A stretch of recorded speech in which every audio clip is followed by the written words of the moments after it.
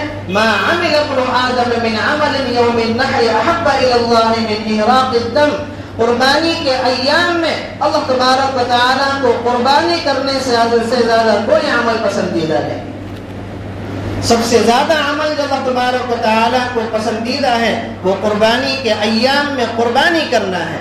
اور ایک دوسری حدیث میں اللہ تعالیٰ نے فرمایا کہ جو انسان وسعت ہونے کے باوجود قربانی نہ کرے ان سے کہہ دو کہ ہمارے عیدگاہ کے قریب نہ آئے، ان سے کہہ دو کہ ہمارے عیدگاہ کے قریب نہ آئے. اور قربانی کرنے کی فضیلت کیا ہے؟ رسول اللہ صلی اللہ علیہ وسلم نے فرمایا قربانی کے جانور کا خون کا قطرہ زمین پر گرنے سے پہلے اللہ تبارک و تعالیٰ کے یہاں قبول ہو جاتا ہے، اور قربانی کے جانور کے بال کے بدلے میں اللہ تبارک و تعالیٰ ایک نیکی لکھتا ہے. صحابہ کرام فرمانے لگے اے اللہ کے نبی، اگر وہ جانور مینڈا ہو تو اس کے بارے میں کیا حکم ہے؟ کہ مینڈے کی پیٹھ پر زیادہ بال ہوتے ہیں بکثرت دوسرے جانور کے. اللہ پیغمبر علیہ السلام نے فرمایا مینڈے کے ہر بال کے بدلے میں بھی اللہ تبارک و تعالی ایک نیکی اس کو عطا فرمائے گا. اور قربانی کرنے کا مقصد کیا ہے؟ اللہ تبارک و تعالی کے حکم کو راضی کرنا، اللہ تبارک و تعالی کے سامنے اس بات کا اظہار کرنا کہ میری جان اور میرا مال اور میرا سب کچھ تیرے لیے قربان ہے. اور قربانی کرنے کی نیت کس انداز سے کرے وہ بھی اللہ تبارک و تعالی نے قرآن کریم کے اندر بیان فرمائی. لن ينال الله لحومها ولا دماؤها ولكن يناله التقوى منكم. جس جانور کی تم قربانی کرتے ہو اس جانور کا خون اور اس جانور کا گوشت اللہ تعالیٰ کی بارگاہ میں نہیں پہنچتا ہے، بلکہ تمہاری جو نیت ہوتی ہے اس جانور کے متعلق وہ اللہ تبارک و تعالیٰ کی بارگاہ میں پہنچا کرتی ہے. قربانی کرتے وقت تمہاری نیت کیا تھی؟ نیت یہ تھی کہ میں نے 80,000 کا جانور خریدا ہے اور اس کی پورے محلے کے اندر آپ نے نمائش لگوا دی، پورے محلے میں آپ نے چوراہے پر باندھ کر پورے محلے کو آپ جتا رہے ہیں کہ میں 80,000 کا جانور لے کر آیا ہوں، اور پورے شہر گلی گلی آپ اس کا چکر لگوا رہے ہیں. یاد رکھیں لوگوں کی نگاہ میں یہ قربانی ہو سکتی ہے، اللہ رب العزت کی نگاہ میں اس قربانی کی کوئی حیثیت نہیں. قربانی اللہ تبارک و تعالیٰ کی بارگاہ میں وہی مقبول ہے کہ جس قربانی کے اندر آپ کی نیت خالص ہو. انما الاعمال بالنیات، اعمال کا دار و مدار انسان کی نیتوں پر ہوتا ہے. وانما لامرئ ما نوى، اور انسان جس چیز کی نیت کرتا ہے اللہ تعالیٰ اس کے ساتھ ویسا ہی معاملہ کرتا ہے. اگر تمہاری قربانی کے جانور میں نیت تھی نمود و نمائش کی اور لوگوں کو دکھلانے کی اور لوگوں کے اوپر اپنا رعب جھاڑنے کی، اللہ تبارک و تعالیٰ کی نگاہ میں اس قربانی کی کوئی حیثیت نہیں ہے. اور تمہاری نیت تھی اللہ تبارک و تعالیٰ کے حکم کو زندہ کرنے کی، اللہ تعالیٰ کے حکم کو راضی کرنے کی، تو تمہارا قربانی کا جانور کتنا بھی سستا ہو کتنا بھی چھوٹا ہو اللہ تبارک و تعالیٰ کی نگاہ میں اس کی بہت بڑی حیثیت ہوتی ہے. تو اس لیے قربانی کرتے وقت اپنی نیتوں کو ہمیشہ خالص رکھیں، اپنی نیتوں کو درست رکھیں، اس لیے کہ بعض مرتبہ نیتوں کے بگڑنے کی وجہ سے اللہ تبارک و تعالی اعمال کو انسان کے منہ پر مار دیا کرتا ہے. اور قربانی کے دنوں میں ہمارے شہر کے اندر یہی حال ہوتا ہے. ایک فیشن چل پڑا ہے، ایک رسم چل پڑی ہے کہ مہنگا سے مہنگا جانور خریدا جائے اور لوگوں کے درمیان میں اس کی نمود و نمائش کی جائے اور لوگوں پر جو ہے اس جانور کی قیمت کا رعب جھاڑا جائے اور پھر اس جانور کی قربانی کی جائے۔ 1 لاکھ کا جانور لانے سے بہتر یہ ہے کہ آپ 20-20 ہزار کے 5 جانور لے کر آئیے اور ان جانوروں کے اندر پیغمبر علیہ السلام کا حصہ کیجیے، صحابہ کرام کا حصہ کیجیے، امہات المؤمنین جو ہماری مائیں ہیں ان کا حصہ ڈالیے، ائمہ کرام جنہوں نے دین کے لیے کتنی قربانیاں پیش کی ہیں آپ ان کا حصہ ڈالیے۔ 1 لاکھ کے جانور میں صرف 7 حصے آئیں گے، اور اگر 1 لاکھ کے آپ 5 جانور خریدیں گے اس جانور کے اندر آپ کے کتنے حصے بنیں گے؟ صحابہ کرام نے دین کے لیے کتنی قربانیاں دی ہیں۔ یہ دین جو آج ہمارے پاس پہنچا ہے، آج جو ہم مسجد کے اندر بیٹھے ہوئے ہیں، آج جو ہم قرآن کریم کی تلاوت کر رہے ہیں، آج جو ہم اپنی زبان سے کلمہ پڑھ رہے ہیں، آج جو ہم مسجدوں کے اندر نمازیں پڑھ رہے ہیں، ان سب کے پیچھے صحابہ کرام کی بڑی قربانیاں موجود ہیں۔ لہذا ایسے موقع پر صحابہ کرام کی قربانیوں کو بھی یاد رکھا کریں، ان کو بھی اپنی قربانیوں کے اندر شامل کیا کریں۔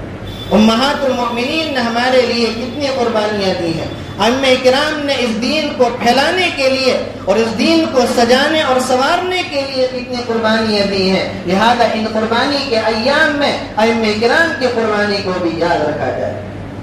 تو قربانی کا جو عمل ہے وہ اللہ تبارک و تعالیٰ کو بڑا محبوب ہے، اللہ تبارک و تعالیٰ کو بڑا پسند ہے۔ قربانی جس چیز کی بھی کی جائے اللہ تبارک و تعالیٰ کو وہ قربانی بڑی محبوب ہوتی ہے۔ اللہ رب العزت سے دعا ہے کہ کہنے سننے سے زیادہ ہم سب کو عمل کرنے کی توفیق نصیب فرمائے اور ہماری نیتوں کے اندر ہمیں اخلاص پیدا کرنے کی توفیق نصیب فرمائے۔ وآخر دعوانا الحمدللہ رب العالمین۔